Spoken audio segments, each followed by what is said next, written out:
Hi, I'm Devin. Today I'm going to show you how to make what we call killer Halloween tombstone lettering. My friend Mike and I have had a Halloween graveyard for a number of years now, and people always ask us, how did you get the lettering to look so perfect? It seemed to us that a lot of people who do Halloween graveyards do a great job on the painting and the shapes of the tombstone and the carving and so on, but they sort of fall short when it comes to the lettering. Often they'll just kind of paint it on or use a Sharpie or something. We wanted to do something that looked like it was actually etched into stone. Well, today I'm going to take you through that process, and we're going to focus just on the lettering for now.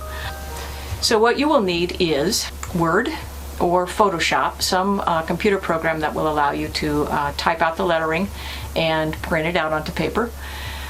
You'll need a laser printer. Now, most home printers are inkjet, and I don't think this technique is going to work with inkjet. So if you have an inkjet printer, just print out all of your tombstone lettering and then take it to a Kinko's and have them photocopy it, because that will use a laser printer process and put the correct toner on the paper for you. You'll also need a straight edge, a Sharpie, some Scotch tape. You will also need your tombstone, and this is made out of 2-inch foam insulation that you can get at Home Depot. We've cut this into shape kind of freehand, but there are tutorials and stuff on the web that show you how to make shapes, so we won't go into that right now. You're going to need an iron. This one has a stainless steel surface, and I think that may be important. I haven't tested this with a Teflon surface, so use stainless steel if you can. You will also need a Dremel tool with a router bit and a router attachment like you see here. For the tiniest details in the lettering, we'll also need a much smaller bit than this 1/4-inch router. When you cut out your tombstones, make sure you save some scraps, because you'll need those for practicing on. It's very important to practice this technique before you try it on your actual tombstone. Now, when you go to print out your epitaph, we're doing, by the way, an advertising graveyard, so all of our characters are advertising characters that we've killed off. This is the Tidy Bowl Man's tombstone. Tidy Bowl Man, lost at sea. When you print these off, you'll be tempted to print it off so you could read it like this, but we're going to actually transfer this onto the styrofoam.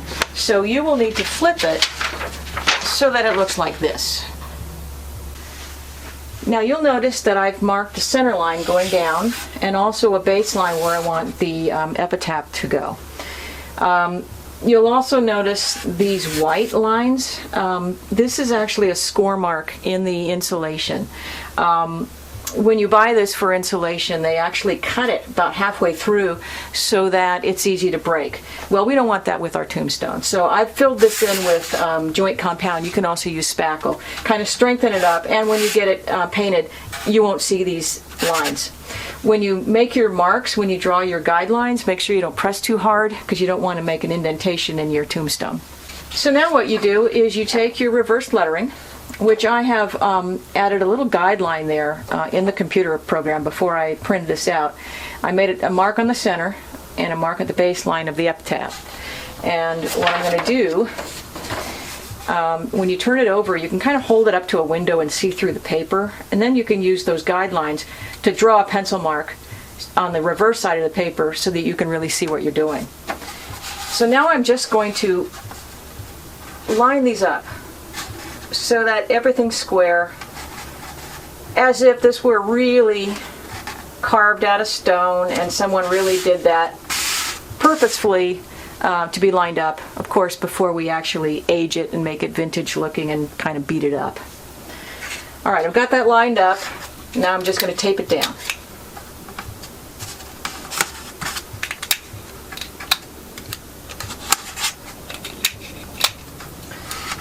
So now we have our lettering ready to be transferred onto the styrofoam. Okay, now comes the fun part. We're going to transfer this lettering onto the tombstone. I've got my epitaph set up, ready to go. I've got my iron set to, on my iron it's 3. On your iron, you need to take those scraps that I mentioned that you should keep, take them and practice. Use some practice sheets, and make sure you're using sheets from the laser printer and not your own inkjet. So what I'm going to do is to take the iron and I'm going to put it over the lettering using a moderate pressure and the heat setting that I've figured out will work. And make sure that each of the letters gets warmed up really nicely. Now, I know from experience this isn't going to take long. So after a few seconds, I'm going to test it, see how it's looking.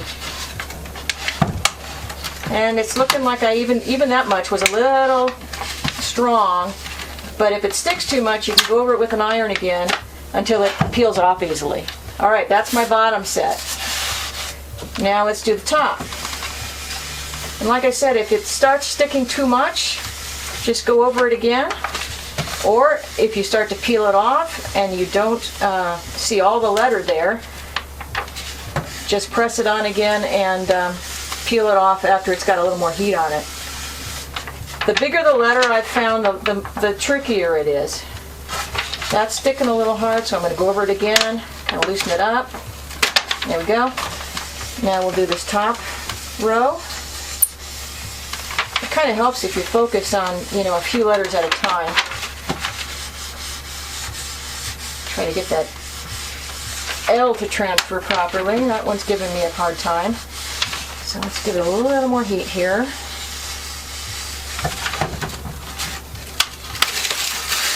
Well, that is the best we're going to do on that one. Now, you probably can't see this on the camera, but I can see a little faint outline in the styrofoam that will be enough to use as a guide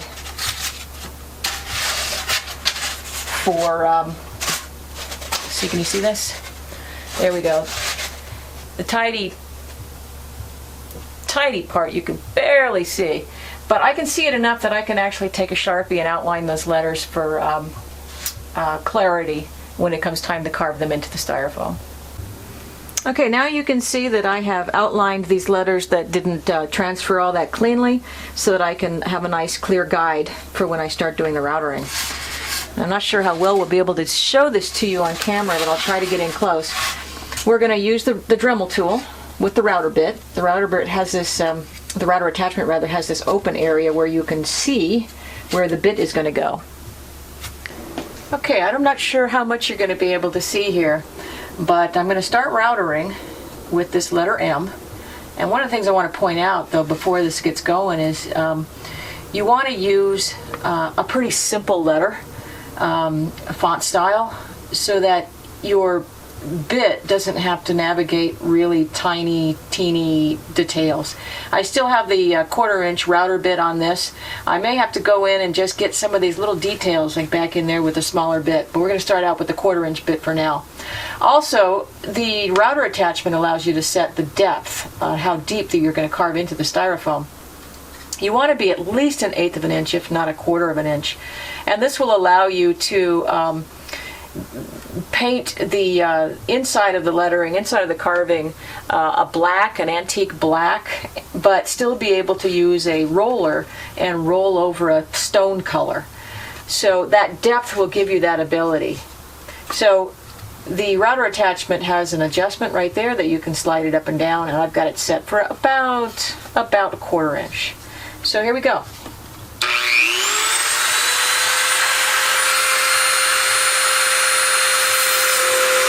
Basically, you just trace.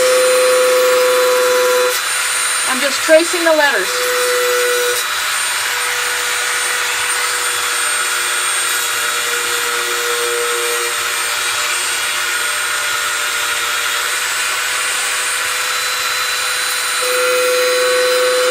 I'll go in with a smaller bit and get those little areas right in there that I can't get with this bigger bit. So basically, I'm just going to finish doing all the letters on this tombstone.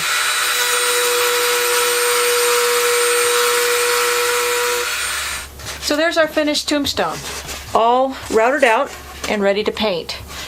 So don't be too concerned if you should make a mistake in here, maybe gouge a letter or something, because you're going to end up distressing the styrofoam quite a bit to make it look old. And what you can do is just distress those letters in there where you've messed up so that it looks like natural aging instead of a mistake routering. So that's it. That's how to get killer tombstone lettering for your Halloween graveyard stones. If you have any questions, I'll be watching the comments, so just post there and I'll be happy to help wherever I can. Have a happy Halloween.